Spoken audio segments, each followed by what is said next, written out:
దయచేసి మరొకసారి ఈ రోజుతోటి నాకైతే బాధగా ఉందండి. స్వామి గారు చంద్రశేఖర స్వామి గారిని, రామారావు గారు, వెంకటరావు గారి దగ్గరుండి మన చంద్రశేఖర స్వామి గారిని ఒక 5 మినిట్స్, 5 మినిట్స్, జస్ట్ వెయిట్. మరి ఒక్క మాట బాలకృష్ణ గారిని నాకైతే ఒక రిక్వెస్ట్ చేయాలనిపిస్తుంది. దయచేసి ఇది ఒక 5 రోజులు చేయండి బాబు, ఒక 10 రోజులు చేయండి బాబు అని. ఒక గంట గడుస్తున్న కొద్దీ మరి ఒక మంచి పాట ఉందండి. అదేంటంటే, రోజులు గడుస్తూనే ఆనందపడాలా, ఆయువు తగ్గిపోతుందని, పెరుగుతోంది వయసని అనుకుంటాము కానీ పెరుగుతోంది ఆయువని తెలుసుకోము. పెరుగుతోంది వయసని అనుకుంటాము కానీ పెరుగుతోంది ఆయువని తెలుసుకోము.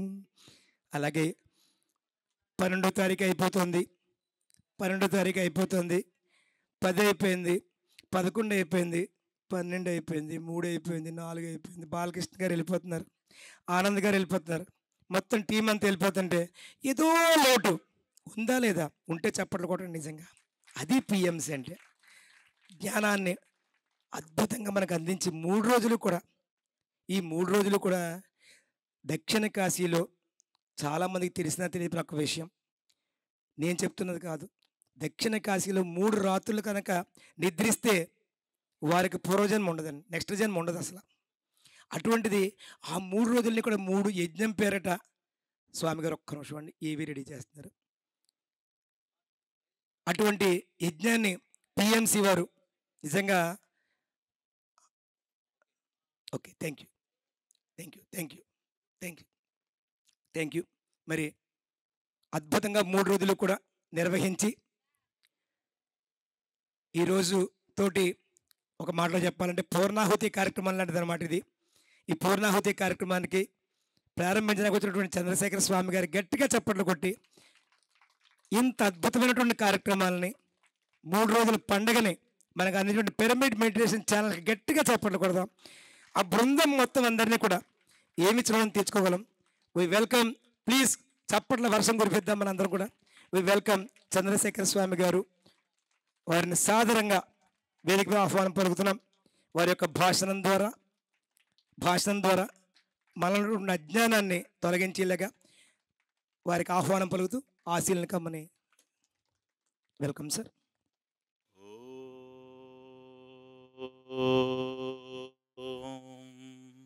ప్రణమమ్యాం శిరసా దేవం గౌరీపుత్రం వినాయకం భక్తావాసం స్మరే నిత్యం ఆయుష్కామార్థసిద్ధయే. గురుబ్రహ్మా గురుర్విష్ణుః గురుర్దేవో మహేశ్వరః గురు సాక్షాత్ పరబ్రహ్మ తస్మై శ్రీ గురవే నమః. పరిపూర్ణానందచరణౌ మనసా స్మరామి శ్రీ శ్రీ పరిపూర్ణానందచరణౌ శిరసా నమామి. వాగర్ధావివ సంపృక్తం వాగర్ధ ప్రతిభక్తయే జగతత్పితరౌ వందే పార్వతీ పరమేశ్వరో.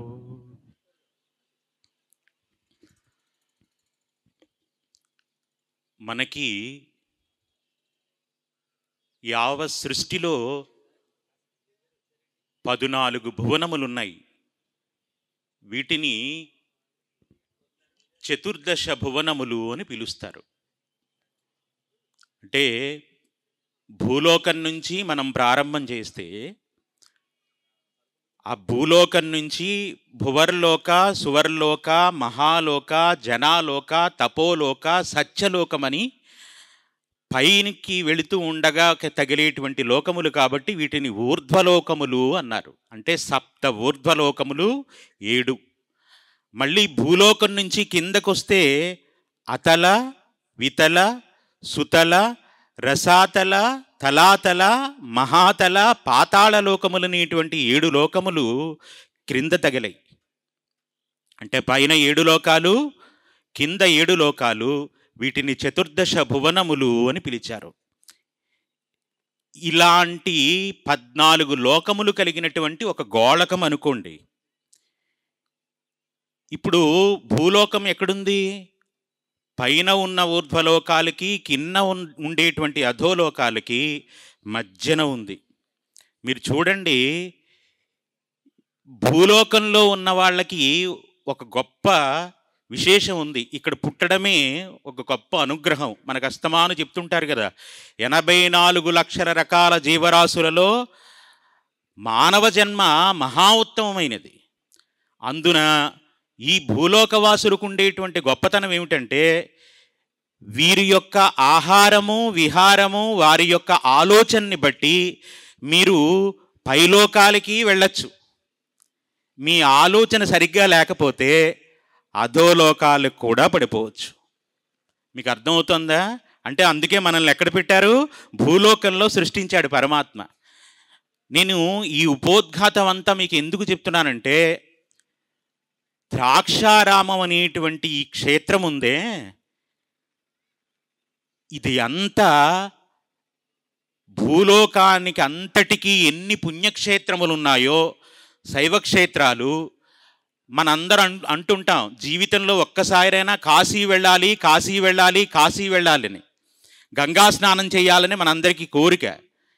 కానీ ఏ కారణం చేతనైనా సరే కానీ ఒకవేళ అందరూ కాశీకి వెళ్ళలేకపోయినా, కాశీకి వెళ్ళి గంగా స్నానం చేయలేకపోయినా, ఒక్కసారి ద్రాక్షారామ క్షేత్రంలో అడుగు పెడితే మీరు కాశీ వెళ్ళి గంగా స్నానం 100 సార్లు చేస్తే ఎంత ఫలితం వస్తుందో, ద్రాక్షారామ క్షేత్రంలో కూర్చుని ఒక 5 నిమిషాలు ఆయన్ని ధ్యానిస్తే సరిపోతుందని చెప్పారు. మీకు అర్థమవుతుందా? ఇది మనలో ఉండేటువంటి శివాన్ని జాగృతం చేయడం అన్నమాట. ఇక్కడ ఉన్న వైబ్రేషన్స్ కానీ, ఇక్కడ ఉండేటువంటి గొప్పతనం కానీ మీకు సమస్త విశ్వంలో, ఈ బ్రహ్మాండంలో మీరు ఎక్కడ తిరిగినా ఇంకా ఎక్కడా ఇలాంటి చోటు మీకు కనపడదు. అంత గొప్ప క్షేత్రం ఇది. పైగా నేను వచ్చేటప్పుడు లింగాష్టకం చదువుతున్నారు.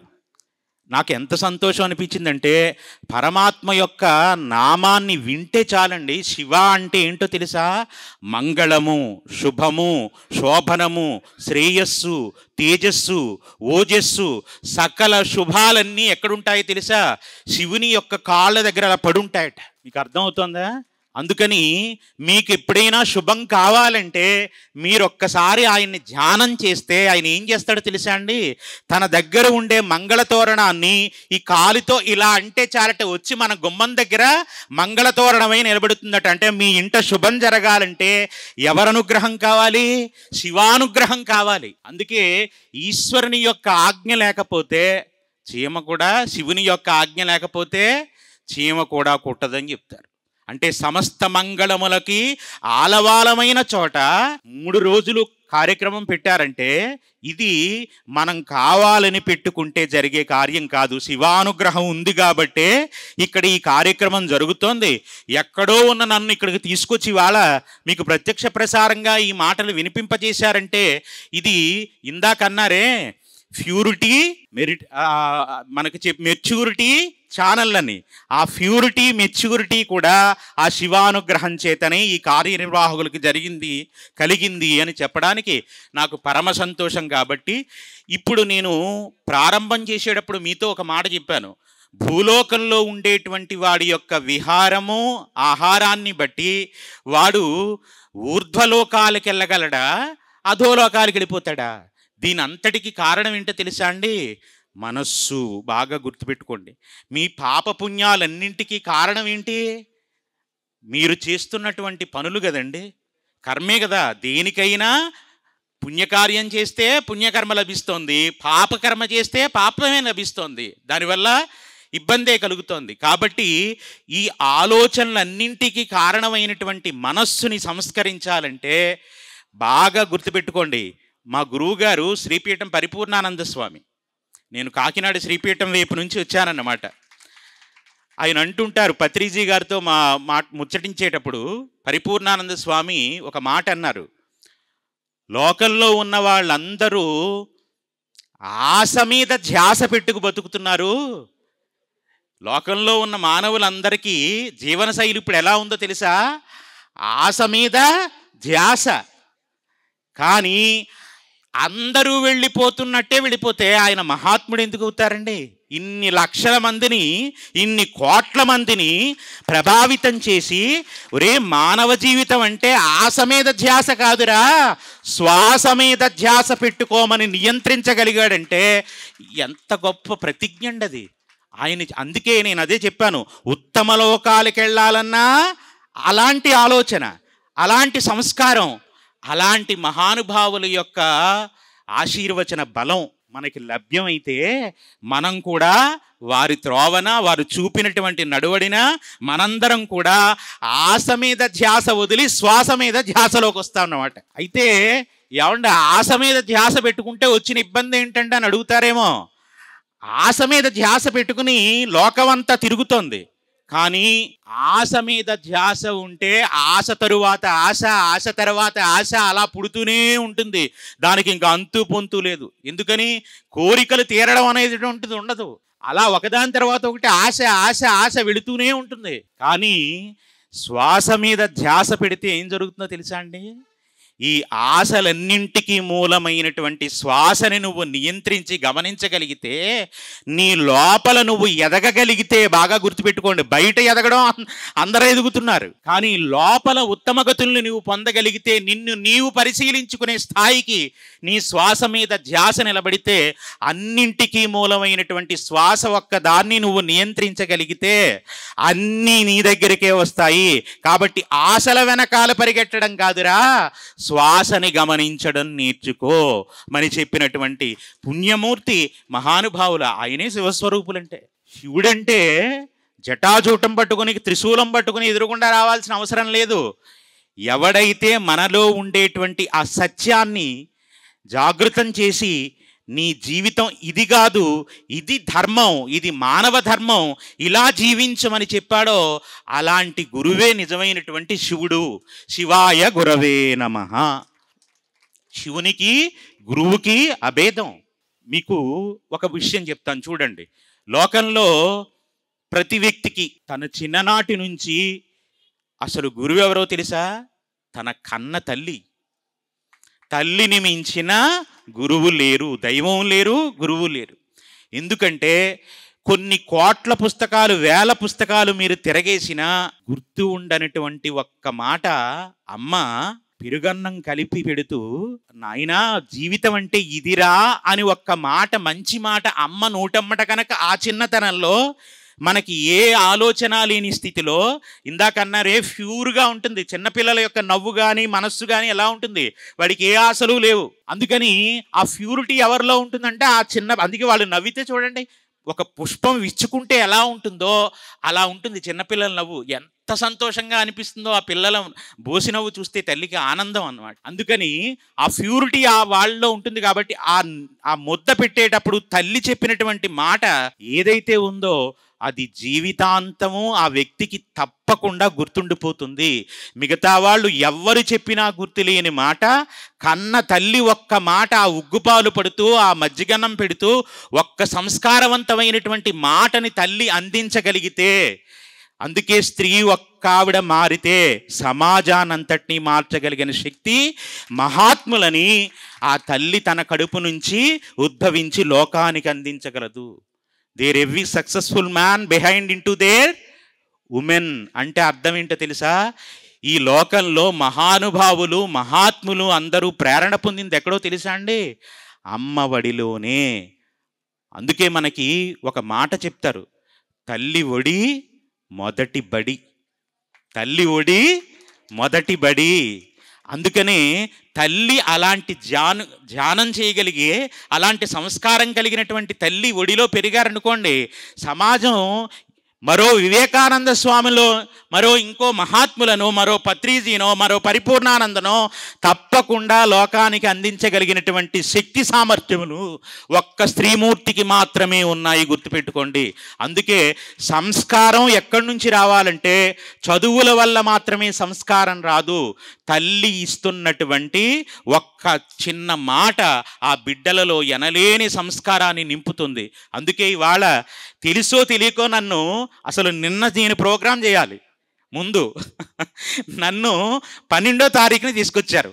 నేను ఇందాక అన్నాను కదా, ఇక్కడ ఏం జరుగుతున్నా అది శివానుగ్రహం చేతే జరుగుతోంది. ఇవాళ ఏంటో తెలుసా? వివేకానంద స్వామి జయంతి.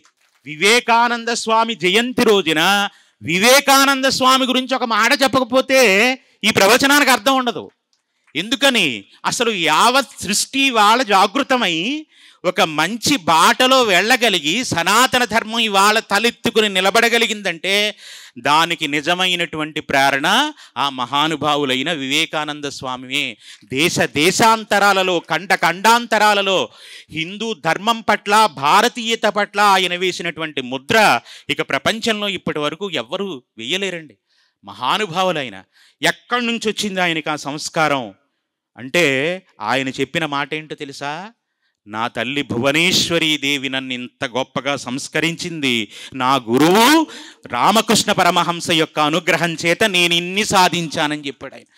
ఆయన జీవించి ఉన్నది ఎన్నాళ్ళు తెలుసా అండి? కేవలం 32 సంవత్సరాలు మాత్రమే.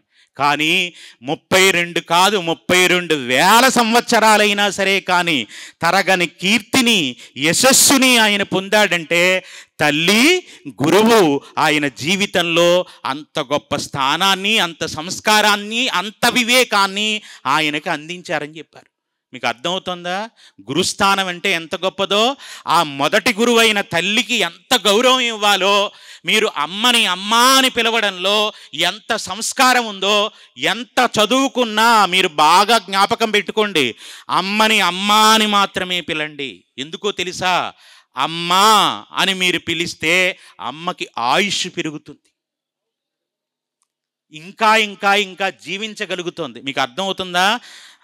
శతమానం భవతి శతా యత్పురుష శతేంద్రియే ఆయుష్యేవేంద్రియే ప్రతిష్టతి.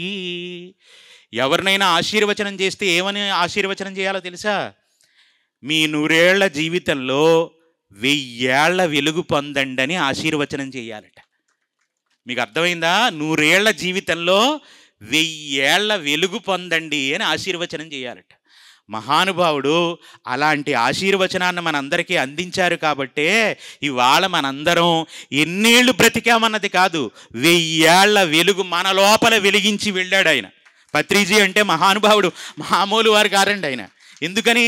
ఆ వెలుగును మనం దర్శింపచేసే సాధన మనం చేయగలగాలంతే. ఆ వెలుగు బయట లేదురా, నీ లోపలే ఉందని మనకు చెప్పింది ఎవరు? ఆయనే కదా, మహానుభావుల యొక్క స్పర్శ. అందుకే గురు బ్రహ్మ, గురుర్విష్ణు, గురుర్దేవో మహేశ్వర, గురు సాక్షాత్ పరబ్రహ్మ, తస్మై శ్రీ గురవే నమః. కాబట్టి అమ్మని అమ్మా అని పిలవడంలో అమ్మ ఆయుష్ పెరిగితే, అమ్మ ఎంతకాలం జీవించి ఉంటే అంతకాలం బిడ్డలకి మీకు ఏ కష్టం వచ్చినా మీరు ఏ విధమైనటువంటి భేషజాలకి వెళ్లకుండా కళ్ళనీరు పెట్టుకుని ఒడి చేర్చుకోగలిగినటువంటి ఏకైక అమృతమూర్తి ప్రపంచ పటంలో ఎక్కడైనా ఉంటే ఒక్క కన్న తల్లి మాత్రమే. ఇక మిగతా వాళ్ళు ఎవ్వరి దగ్గర మీకు ఈ చనువు ఉండదు. ఇంత గొప్పగా నాకు ఈ కష్టం వచ్చిందని బావురుమని ఏడ్చి ఒడి చేర్చుకోగలిగిన శక్తి ఒక్క అమ్మకే ఉంటుంది. అమ్మ దగ్గర చెప్పుకున్నంత చనువుగా ఇంకా ఎవ్వరి దగ్గర మన కష్టం మనం చెప్పుకోలేము. సుఖాలు పంచుకోవడానికి 100 మంది చుట్టాలు, బంధువులు, మనకి ఎంతమంది రక్త సంబంధికులైనా ఉండొచ్చు. కానీ నీ కష్టాన్ని పంచుకుని నీలో ఉన్న మైనస్ని కూడా, ఏదైతే లోటుపాట్లు ఉన్నాయో వాటినన్నింటినీ కూడా తన గుండెల్లో పెట్టుకుని నిన్నెప్పుడు కాపాడగలుగుతున్న అమృతమూర్తి లోకంలో ఎవరైనా ఉంటే ఒక్క అమ్మ మాత్రమే. అలాంటి అమ్మని అమ్మా అని పిలవలేనటువంటి నీ చదువు, ఎంత సంస్కారం ఉన్నా, ఎంత చదువున్నా, అమ్మ గురించి ఒక్క మాట ప్రస్తావన చేస్తే నీ కళ్ళమ్మట ఒక్క చుక్క నీరు కారకపోతే నువ్వు మనుష్యుడిగా చచ్చిపోయినట్టు లెక్క. మీకు అర్థమవుతుందా? అమ్మంటే అమృతమూర్తి అండి. అమ్మ అన్న పిలుపులో అసలు ఈ సనాతన ధర్మంలో గొప్ప మంత్రం అంటూ ఏదైనా ఉంటే అది అమ్మ అన్న మాటయే. ఎందుకని? సృష్టి అంతా ప్రారంభమైంది అమ్మ నుంచే. అమ్మే బ్రహ్మ, అమ్మే విష్ణువు, అమ్మే మహేశ్వరుడు. మీకు అర్థమవుతుందా నేను చెప్తోంది? అందుకని అమ్మా అయ్యా అటంచు నేను ఎవ్వర్ని అన్నన్ శివా నిన్నే అనుజుమి, నామది తల్లిదండ్రులటంచు చూడగా బోకు కింవై, తల్లివి తండ్రివి గురుడవు నీవేగాక, ఈ సంసారం బుంచిమ్మం చీకటి కప్పకుండా కనుమా శ్రీకాళహస్తీశ్వర అన్నారు. అందుకే ఎవరైనా పిలిచేటప్పుడు అమ్మా అని అంటేనట, నేను ఫలానా వారిని ఎవరినో అమ్మా అన్నానని అనుకోకమ్మా. అమ్మా జగన్మాత మాణిక్యాంబ అమ్మవారు ఉన్నారు కదా ఇక్కడ, భీమేశ్వర సహిత మాణిక్యాంబ అమ్మవారు. అమ్మా అని నేను పిలిస్తే నిన్నే నామస్మరణ చేశానన్న పుణ్యాన్ని నా ఖాతాలో వేయమని చెప్పారండి. అమ్మా అని నేను ఏ స్త్రీమూర్తిని పిలిచినా, మీ అమ్మను పిలుచుకున్నావు కదా నన్ను పిలవలేదు కదా అమ్మా అని ఉపేక్షించకమ్మా. అమ్మా అని నేను ఎవరిని పిలుస్తున్నా నిన్నేనమ్మా. అయ్యా అని నేను ఎవరిని పిలుస్తున్నా అయ్యా శివయ్యా అని నిన్నే పిలిచాననుకోనయ్యా. శివ అంటే మంగళం కదా, మాకా మంగళాన్ని అనుగ్రహించమని అంత గొప్ప స్థితిలో తల్లిని తండ్రిని ఉద్దేశించి శతకకారుడు అంత గొప్ప పద్యం చెప్పాడు. నేను ఎవరిని పిలుస్తున్నా వాళ్ళని పిలుస్తున్నాను అనుకోకు, నీ నామస్మరణ చేస్తున్నాను. శివయ్య అమ్మ అంటే ఆవిడ, శివయ్య అయ్యా అంటే ఆయన. అందుకని ఎవరిని అమ్మా అయ్యా అన్నా మీ పార్వతీ పరమేశ్వరులిద్దరినీ నేను స్మరిస్తున్నానన్న పుణ్యం నా ఖాతాలో పడుగాక అన్నారు. మీకు అర్థమవుతుందా? యజ్జత్ కర్మ కరోమి తత్వదఖిలం శంభోతవారాధనం. అందుకే మనకి శివుడికి అభిషేకం చేసేటప్పుడు ఈ మంత్రం చదువుతారు. ఏమనో తెలుసా? ప్రదక్షిణమిది స్తోత్రాన్ని సర్వాగిరో ఆత్మార్థం గిరిజామతీ సహచరా ప్రాణం శరీరం గృహం పూజాతే విషయోపభోగ రచన నిద్రా సమాధి స్థితి సంచార పదయో ప్రదక్షిణం విధి స్తోత్రాన్ని సర్వాగిరో యజ్జత్ కర్మ కరోమి తత్వదఖిలం శంభో తవారాధనం. ఇన్ని నీళ్లు తీసుకుని నీ మీద ఇలా పోస్తేనే అభిషేకం అనుకోకయ్యా. ఇక్కడున్నది ఎవరు? నువ్వే. ఇక్కడున్నది ఎవరు? నువ్వే. నేను ఒక చిన్న మాట చెప్తే మీకు ఇంకా బాగా అర్థమవుతుంది. అన్నమాచార్య ఒక గొప్ప మాట అన్నాడు. ఏమన్నారు తెలుసా? అలల చెంచలమైన ఆత్మలందుండ నీ కలవాటు చేసేని ఉయ్యాల, పలుమారు ఉశ్వాస పవనమందుండ నీ భావంబు తెలిపేని ఉయ్యాల ఉయ్యాల ఉయ్యాల. మీరు ఇలా ఇలా ఇలా ఇలా అనకండి, మీకు అది ఉయ్యాలని జ్ఞాపకం చేస్తున్నాను అంతే. ఇదేదో బాగుంది మనంతా ఇదంతా చేశారు కదా వైకుంఠ ఏకాదశి చరిత్రలో. అందుకని ఉయ్యాల అంటే అర్థం ఏంటో తెలుసా అండి? ఆయన లాలిపాట పాడుతూ అంటున్నాడు అన్నమాచార్య, లోకంలో ఒక బిడ్డకి ఊయల వేసి ఆ బిడ్డని అందులో పెట్టి ఊయల ఊపుతుంటే ఒక పెద్ద పండగ చేస్తారు 11వ రోజున. ముత్తైదువులందరినీ పిలిచి మా పిల్లవాడిని ఉయ్యాల్లో వేశాను రండి అంటారు. ఇప్పుడు ఉయ్యాల ఒక పిల్లవాడికి అలవాటైందంటే తల్లి తండ్రి గర్భాన పుట్టాడు కాబట్టి 11వ రోజునో 21వ రోజునో వారి వారి సాంప్రదాయాలను బట్టి ఊయల ఉందంటే అర్థం ఉంది. ఈ లోకాలకందటికీ తండ్రివైనటువంటి నీకు ఆయన ఎవరిని అడుగుతున్నాడు? వెంకటేశ్వర స్వామి వారిని అడుగుతున్నాడు. అసలు నీకు ఊంజల సేవ ఏంటయ్యా? ఎందుకని? నువ్వు ఒక తల్లి కడుపునో తండ్రి కడుపునో పుట్టినవాడువు కాదు కదా. ఎందుకని? అజాయమానో బహుదా విజాయితే. భగవంతుడికి తల్లి తండ్రి ఏంటి? జగతత్పితరౌ వందే పార్వతీ పరమేశ్వరవు. లోకానికి తల్లిదండ్రులు పార్వతీ పరమేశ్వరులు తప్ప పార్వతీ పరమేశ్వరులకి తల్లిదండ్రులు లేరండి అని అడిగితే ఏముండదు. ఎందుకని? స్వయంభో శంభురాదిత్య పుష్కరాక్షో మహస్వన అనాదినిధనోధాత విధాత ధాతురుత్తమ. ఉదయం లేస్తే మనం విష్ణు సహస్రనామ పారాయణ చేస్తున్నాం కదా. అందుకని లోకానికి తల్లిదండ్రులైనటువంటి నీకు, తండ్రివైన నీకు అసలు ఎవరు కడుపున పుట్టావని నీకు ఈ ఊంజల సేవ ఎవరు ప్రప్రథమంగా ఎవరు అలవాటు చేశారు నీకు? నీకు అసలు ఊంజల సేవ ఏంటి? నీకు నిద్రుందా?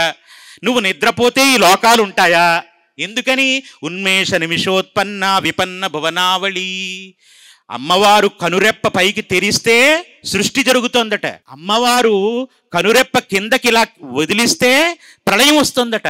అంటే తన కనుసన్నల మయాన్న ఈ సృష్టి స్థితి ప్రళయాలన్నింటినీ కూడా చెయ్యగలిగిన శక్తి స్వరూపం ఎవరైతే ఉన్నదో ఆవిడే ఆ జగన్మాత, శ్రీమాత, శ్రీ మహారాజ్ఞి, శ్రీమత్ సింహాసనీశ్వరి. మీకు అర్థమవుతుందా? అంతటి శక్తి ఉండేటువంటి తల్లికి ఇంక ఎవరో మళ్ళీ ఊయల వేయడం ఏంటి? ఇప్పుడు ఆయన వెంకటేశ్వర స్వామిని అడుగుతున్నాడు. నీకు మొట్టమొదటి ఊయల వేసింది ఎవరో మాకు అర్థమైంది అన్నాడు. ఏమర్థమైంది అన్నమాచార్యకి అంటున్నాడు. ఆయన అంటున్నాడు, నువ్వు ఎప్పుడు ఎక్కడుంటావు? భక్తుల యొక్క హృదయాంతరాళాల్లో ఉంటావు. ఇందాక అన్నారు కదా, ప్యూరిటీ మెచ్యూరిటీ ఎక్కడుందో అక్కడ శివుడే ఉన్నాడు. గుర్తుపెట్టుకోండి. ఇక్కడ మధ్యమా వైఖరి రూప భక్త మానస హంసిక, హృదయాంతరాళాల్లో పరమాత్మ ఉంటే మా హృదయాలు మా మనస్సులు ఎలా ఉన్నాయో తెలుసా స్వామి? వెంకటేశ్వర స్వామితో చెప్తున్నాడు అన్నమాట అన్నమాచార్య. ఇక్కడ ఉన్న వాళ్ళందరి మనస్సునట ఎక్కడుంటుందో తెలుసా? ఇక్కడ ఉన్న వాళ్ళ మనస్సు 10 నిమిషాలు పావు గంట ఇక్కడ ఉండట, మళ్ళీ సంసారం అనేటువంటి ముడిపడటం వల్ల ఎక్కడికి వెళుతుందా మనస్సు? ఇంటి దగ్గరకు పోతుందట. సత్సంగంలో ఉన్న వాళ్ళ యొక్క మనస్సు ఏమో సంసారంలోకి వెళుతుందట. సంసారంలో ఉన్న వాళ్ళ మనస్సు ద్రాక్షారామంలో పెడితే కూడా కార్యక్రమంలో పాల్గొలేకపోయాను, నాకేమిటో ఈ దిక్కుమాలి బంధాలు ఎక్కువైపోయాయని అక్కడున్న వాళ్ళ మనస్సు ఎక్కడ ఉంది? ఇక్కడుందట. మీకు అర్థమవుతుందా? ఇక్కడున్న వాళ్ళ మనస్సు అక్కడ, అక్కడున్న వాళ్ళ మనస్సు ఇక్కడ, ఇలాగ సంచారం చేస్తుంటే ఈ మనస్సులో ఉన్నవాడికి ఏంటంటే అలవాటైంది ఇప్పుడు. చప్పట్లు కొట్టండి. అన్నమాచార్య ఎంత గొప్ప మాట చెప్తున్నాడు. అలల చంచలమైన ఆత్మలందుండ నీ కలవాటు చేసేని ఉయ్యాల, పలుమారు శ్వాస పవనమందుండ. మా శ్వాసని నియంత్రించడం అంటే ఏమిటో కూడా తెలియకుండా మనం ఇష్టం వచ్చినట్టు కోప్పడుతూ ఏది పడితే అది తింటూ ఆవేశం పడుతూ అందరి మీద విసుక్కుంటూ మా జీవితాలన్నీ శ్వాసలు ఖర్చు పెట్టడంలోనే అయిపోతున్నాయి. ఎందుకని? ప్రతి ఒక్క మనిషి 24 గంటలకి ఎన్నిసార్లు శ్వాస పీలుస్తాడో తెలుసా అండి? గాలి పీల్చి గాలి వదులుతాడో ఎన్నిసార్లు? 24 గంటలకి మేము ఇప్పుడు లెక్క పెట్టుకోలేదండి అని అనకండి. సౌమ్యమైనటువంటి మనిషి శాంతంతో ఉండి తనలో తాను రమించేటువంటి హృదయం ఉన్నవాడట 24 గంటలకి 21,600 సార్లు గాలి పీల్చి గాలి వదులుతాడట. ఎన్నిసార్లు? 21,600 సార్లు. కాబట్టి 24 గంటలకి 21,600 సార్లు ఉశ్వాస నిశ్వాసాలు జరిగేటట్టుగా నీ శ్వాసని ఎవరు నియంత్రిస్తున్నారో వారిని బయట దర్శనం చేయడం కాదురా, నీ లోపలే దర్శనం చెయ్యగలవు అని చెప్పిన కార్యమే శ్వాస మీద ధ్యాస. నీకు అర్థమవుతుందమ్మా ఆయన ఎందుకు పెట్టారో ఇంత కార్యం? ఇవాళ ఒక దేశం కాదండి మహానుభావుడు, ఆయన యొక్క వైబ్రేషన్స్ దేశాలలోని పరివ్యాప్తమై ఉన్నాయి. పిఎంసి ఛానల్ అంటే చిన్న ఛానల్ కూడా ఏం కాదు. ఎందుకంటే అంత గొప్ప వైబ్రేషన్స్ ఇవ్వగలిగినటువంటి శక్తి, ఎవరి యొక్క సంకల్పం సమస్త మానవాళిని యొక్క జాగృతం చేయగలిగిన సంకల్పమో, ఇక ఆ సంకల్పానికి పంచభూతములు కూడా సహకరిస్తాయి. గుర్తుపెట్టుకోండి. అందుకే ఆ ఒక్క పటం పెట్టుకుని మనం ఎక్కడికైనా వెళ్ళనివ్వండి, అన్నీ మీకు కరతలామలకమై మీ చేతికి అందుతాయి. అందుకే మేము చేశామనే దానికంటే మా గురువు నడిపిస్తున్నాడనేటువంటి వినయంతో మనం కార్యం చేస్తే ఖచ్చితంగా అది దిగ్విజయం జరిగి తీరుతోంది. వివేకానందుడే తన గురువు తల్లి పేరు చెప్పుకున్నప్పుడు మనం ఎంతటి వాళ్ళని చెప్పండి. అందుకే ప్రారంభ శ్లోకమే ఏం చెప్తాను, ప్రసంగానికి ప్రారంభం చేస్తే పరిపూర్ణానంద చరణం మనసా స్వరామి, శ్రీ శ్రీ పరిపూర్ణానంద చరణం శిరసా నమామి అని నా గురువును తలుచుకుంటూ నా తల్లినికి నమస్కారం చేస్తూ అప్పుడు ప్రారంభం చేస్తాం. ఇది మా సాంప్రదాయం. మీకు అర్థమవుతుందా? తల్లిని, తండ్రిని, గురువుని మాతృదేవో భవ, పితృదేవో భవ, ఆచార్య దేవో భవ, ఈ సంస్కారం ఒక్కటి మీరు ఇవ్వగలిగితే బిడ్డలకి, ఇక ఆ బిడ్డలకి ఎలాంటి కష్టము జీవితంలో రాదు రాదు రాదు. వీటి మీద ఎనలేని గౌరవం ఉండాలి, ప్రేమ ఉండాలి, భక్తి ఉండాలి. మా అమ్మే కదా, మా నాన్నే కదా కాదు, నీకు కంటికి కనబడుతున్న పార్వతీ పరమేశ్వర్లు ఎవరో తెలుసా? నీ తల్లిదండ్రులే. ఆ సంస్కారాన్ని నువ్వు ఒక్కటి పొందగలిగితే చాలు, నీకు సమస్తము నీ దగ్గరకు వచ్చేసినట్టే. నువ్వు ఎంత కింద పడిపోయినా సరే కానీ ఈ సంస్కారం నీకు మనస్సులో కలిగి ఉంటే, పైకి మాటలు చెప్పడం కాదు, లోపల భక్తి భావన నీలో ఉంటే, నువ్వు ఎంత అధోగతి పాలవుతున్నావని నువ్వు బాధపడ్డా ఒక్క ఆశీర్వచనం చాలు, తల్లిదండ్రుల ఆశీర్వచనం. అందుకే పుట్టినరోజు చేసుకుంటే మీరు దేవాలయాల దగ్గరికి వెళ్ళకండి, మొట్టమొదట మీ కన్న తల్లిదండ్రులకి పాదాలకి నమస్కారం చేసి వారి ఆశీర్వచనం పొందితే మీరు 33 కోట్ల మంది దేవతల యొక్క ఆశీర్వచనం పొందేసినట్టే. ఆ తరువాతే మిగతా దేవుళ్ళందరూ. ఎందుకని? మీ కంటికి కనబడుతున్న దైవాలండి వాళ్ళు.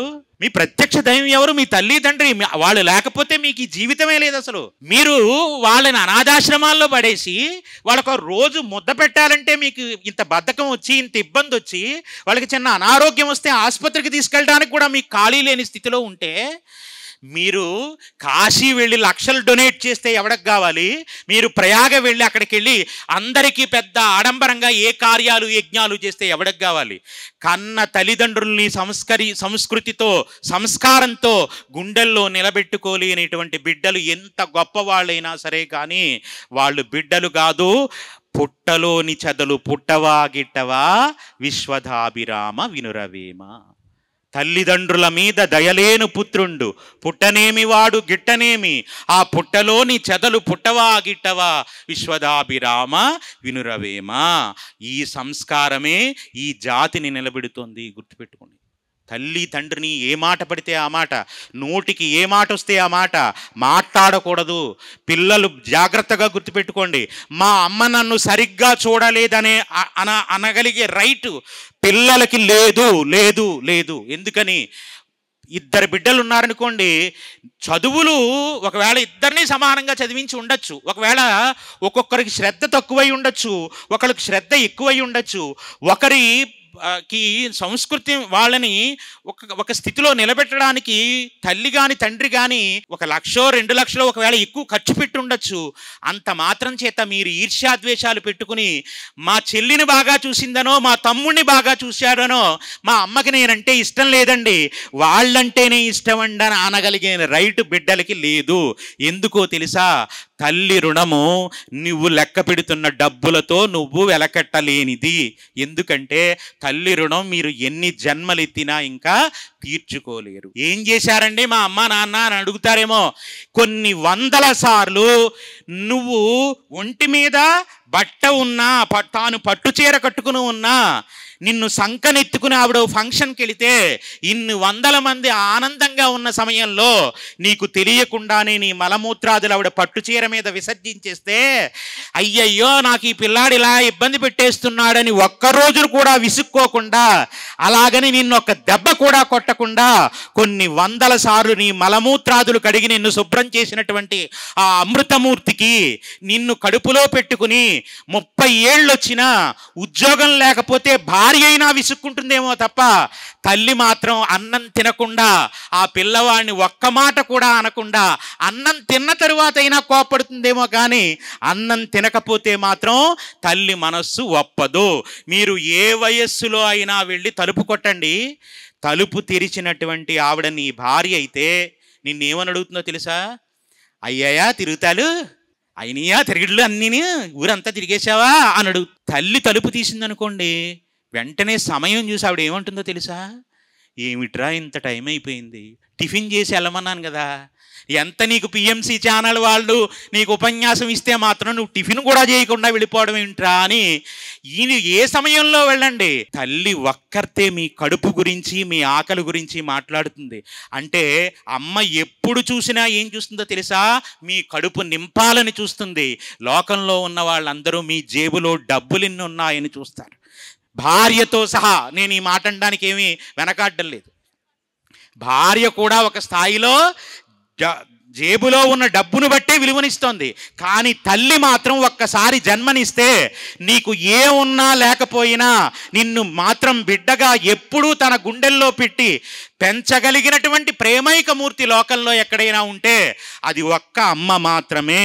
అందుకే అమ్మ దయ ఒక్కటి ఉంటే అన్నీ ఉన్నట్టే, అమ్మ దయ లేకుంటే ఎన్నున్నా లేనట్టే. లోకంలో దరిద్రం పట్టింది, ఏలినాటి శని పట్టిందండి అంటుంటారు కొంతమంది. నిజమైన దరిద్రం ఏంటో తెలుసా? ఐశ్వర్యం పోవడం కాదండి. నిజమైన దరిద్రం ఏంటో తెలుసా? అమ్మని కోల్పోవడమే. అమ్మ వెళ్ళిపోయింది మీ జీవితంలో నుంచి అంటే ఇక మళ్ళీ ఈ జన్మలో మీరు ఆ అమూల్యమైనటువంటి ఆస్తిని ఇంకా తిరిగి తెచ్చుకోలేరు. కాబట్టి మీకు ఏం తెలియాలో తెలుసా? మానవ జన్మలో మళ్ళీ అలాంటి విలువైన సంపదను మీరు కోట్లు పెట్టినా కొనలేరు. కాబట్టి ఉన్నప్పుడే దాని విలువ తెలుసుకుని అమ్మా అమ్మా అమ్మా అని అమ్మకు ఉపచార్యం చేయడం ఎవరికైతే తెలిసిందో వాడు ఎంత అధోగతి స్థితిలో ఉన్నా వాడు ఉన్నత లోకాలు పొందుతాడని చెప్పడానికి ఏ సంశయము లేదు. కాబట్టి అమ్మా అంటే అంత అమృతమూర్తి, అంత అమృత హృదయం ఉన్న తల్లి. కాబట్టి ఇప్పుడు మళ్ళీ మీరు ఒక్కసారి నేను ఇందాక ప్రారంభం చేసినట్టు అలల చెంచలమైన మా ఆత్మలందుండని కలవాటు చేసని ఉయ్యాల ఈశ్వర, నువ్వు మానవ యొక్క హృదయాంతరాళాల్లో ఉండి అటు సంసారము ఇటు సత్సంగానికి తిరుగుతున్న మా మనస్సుల్లో ఉన్నాం కాబట్టి నీకు ఊయల మేమే అలవాటు చేశామయ్యా అన్నట్ట అన్నమాయ. పలుమారు ఉశ్వాస పవనమందుండ నీ భావంబు తెలిపే నీ ఉయ్యాల అన్నాడట. అలాంటి భావజాలాన్ని మహానుభావుడు ఒక్క గానంలో తన లాలిపాటలో పెట్టి యావత్ ప్రపంచానికి ఇంత గొప్ప సందేశాన్ని ఇచ్చాడు. సరే, నేను ఇందాక వివేకానంద స్వామి వారి యొక్క గురించి ఒక మాట చెప్తానని చెప్పాను. ఎందుకంటే సమయం ఉంది కాబట్టి, ప్రత్యక్ష ప్రసారం కాబట్టి నేను ఇలా చెప్పుకుంటూ పోతే చాలా పెద్ద ప్రసంగం అయిపోతుంది. అమ్మ గురించి చెప్పడం ఏంటండి అసలు? అమ్మ అనంత శక్తి. అమ్మ గురించి చెప్పడం అంటే 3 రోజులు నా ప్రసంగమే పెట్టాలి, అప్పుడు మొత్తం అంతా పూర్తి చేయాలంటే. ఎందుకని? అమ్మ అంటే అమృతమూర్తి. అమృతం ఎంత తాగితే తీపి తీరుతుంది? కదలి ఖర్జూరాది ఫలముల కన్నను పతిత పావన నామమే రుచిరా. ఎంతో రుచి ఎంతో రుచి ఎంతో రుచిరా, నవరస పరమాన్న నవనీతములకెల్ల అధికమౌని నామమేమి రుచిరా. ఓ రామ శ్రీరామ శ్రీరామ నీ నామమెంతో రుచిరా, ఎంతో రుచి ఎంతో రుచి ఎంతో రుచిరా. రామదాసు గారు అన్నారు, ఎంత రుచి అని అడిగితేనట ఎంతో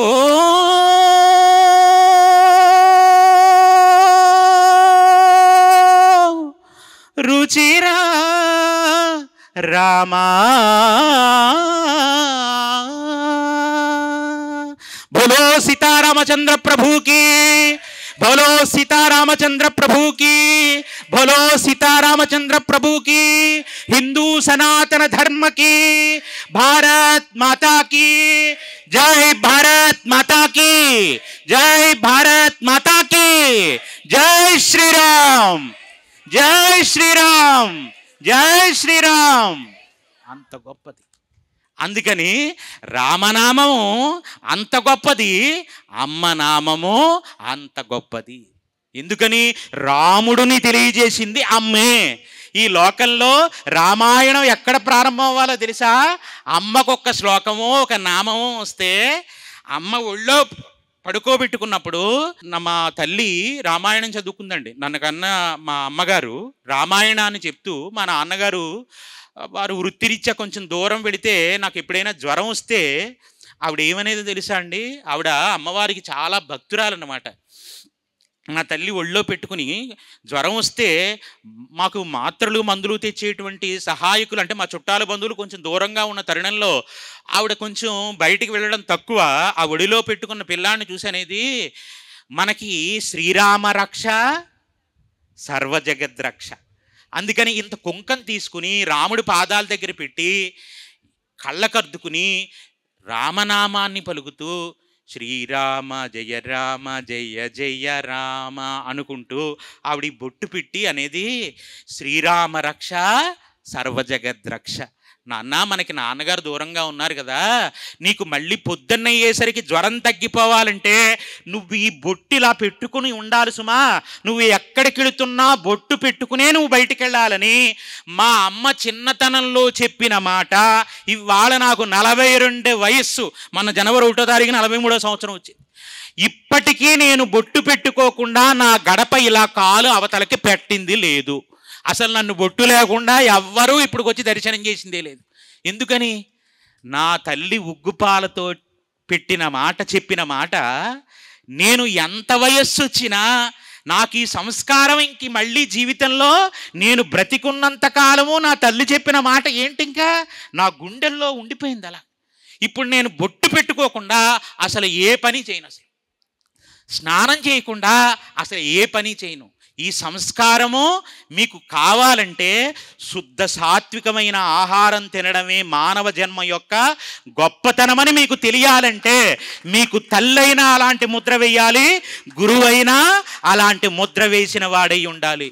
అంతే తప్ప మీరు చేసుకునే వృత్తిలో 10వ వంతు పట్టుకొచ్చి నా జేబులో వేయండి, దశంభాగం, మీరు ఏం తిన్నా పర్వాలేదురా, మీరు ఏం చేసినా పర్వాలేదురా, మీరు బొట్టెట్టుకున్నా పర్వాలేదురా, బొట్టు చేర్పుకున్నా పర్వాలేదురా, మీరు గాజులు తీసేసినా పర్వాలేదురా, ఇంకా నేను మాట్లాడకూడదు కదా, భర్తను వదిలేసినా పర్వాలేదురా, మీరు వచ్చేసి దశంభాగం ఇచ్చేస్తే చాలు నిన్ను అనుగ్రహిస్తానన్న గురువును పట్టుకున్నారనుకోండి, ఎంత దుర్మార్గం అది.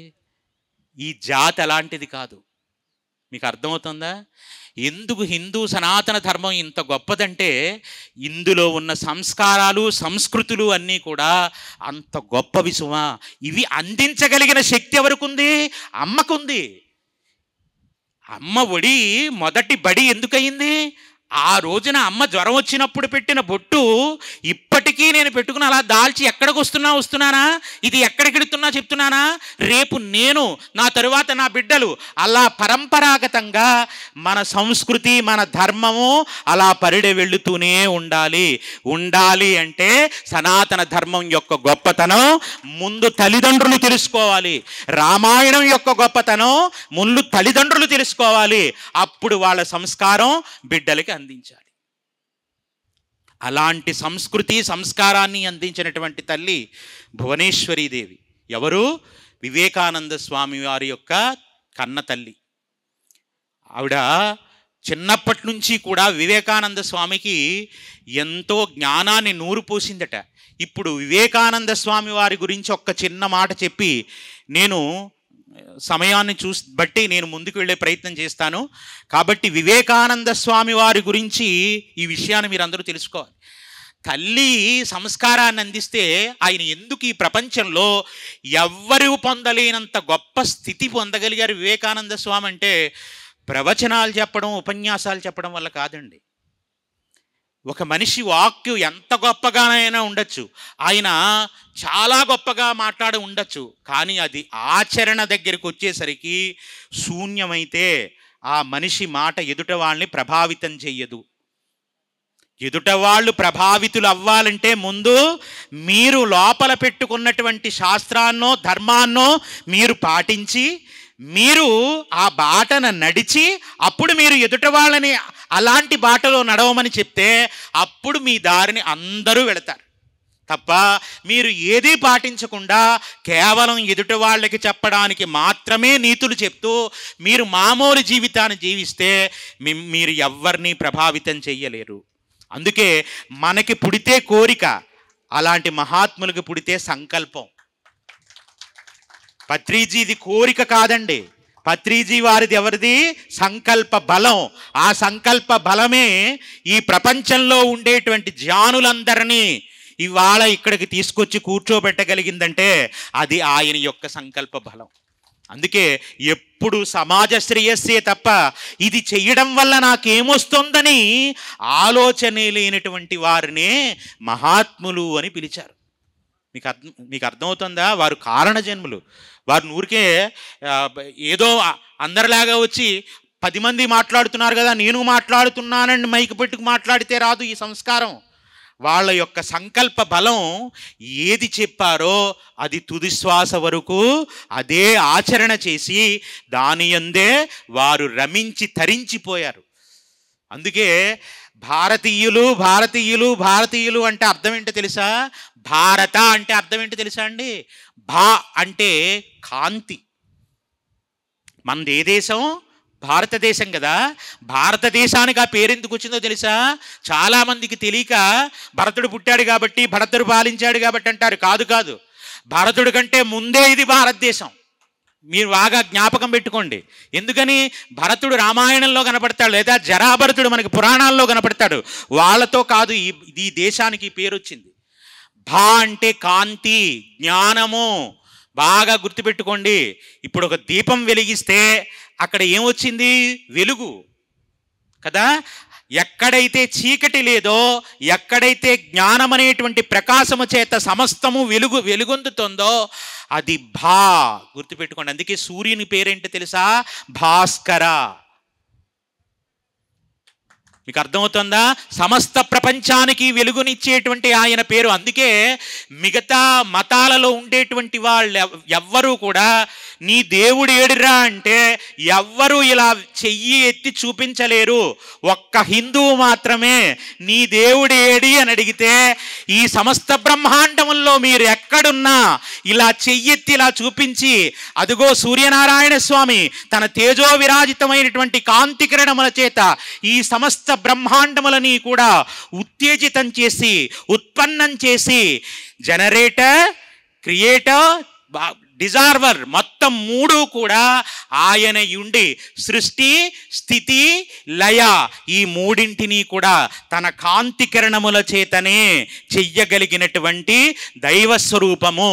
అందుకే సూర్య నమస్కారం ఒక్కటి చేస్తే సమస్త దేవతలకి నమస్కారం చేసేసారని ఖాతాలో వేసేస్తారు మనం. అందుకే సంధ్యావందనం చేయండి, సంధ్యావందనం చేయండి అంటే బ్రాహ్మణులు అనుకోకండి.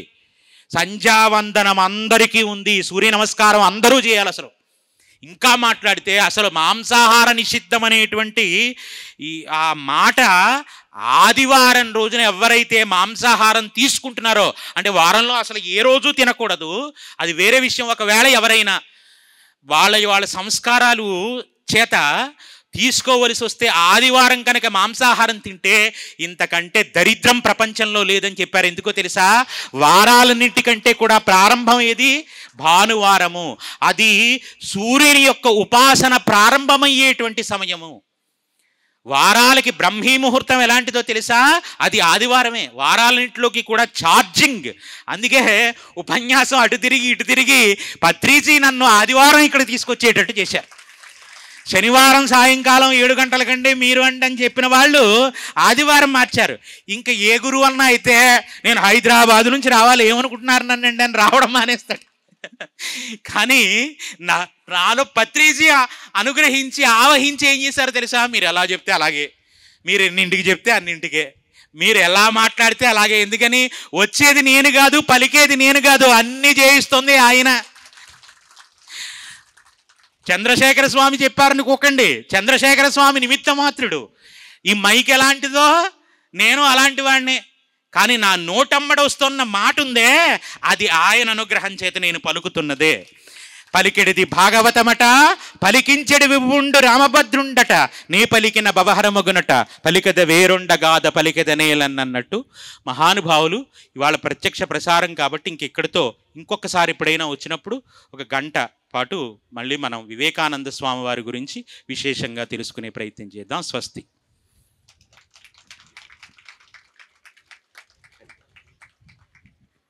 గట్టిగా చప్పట్లు చేసుకుందాం. ఇంత అద్భుతంగా చెప్పారు స్వామీజీ. యువజన దినోత్సవం నాడు స్వామీజీ చెప్పడం అమ్మ గురించి ఎంత అద్భుతంగా ఉందండి. మనం మన అమ్మల్ని ఎలా చూసుకుంటున్నాము? ఏంటి చప్పట్లు లేవు? స్వామీజీకి చిరు సత్కారం, చప్పట్లు మోగుతూనే ఉండాలి. వారి విలువైన సమయాన్ని మనకి ఇచ్చి ఇంత అద్భుతంగా ప్రవచనం ఇచ్చారు. పరిపూర్ణానంద స్వాములు వారు చెప్తే ఎలా ఉందో స్వామీజీ చెప్పినా కానీ అలానే అనిపించింది.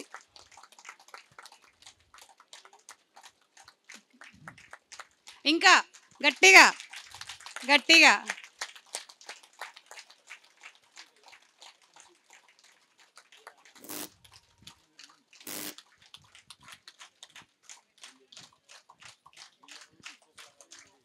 పూల వర్షమా, చప్పట్ల వర్షమా?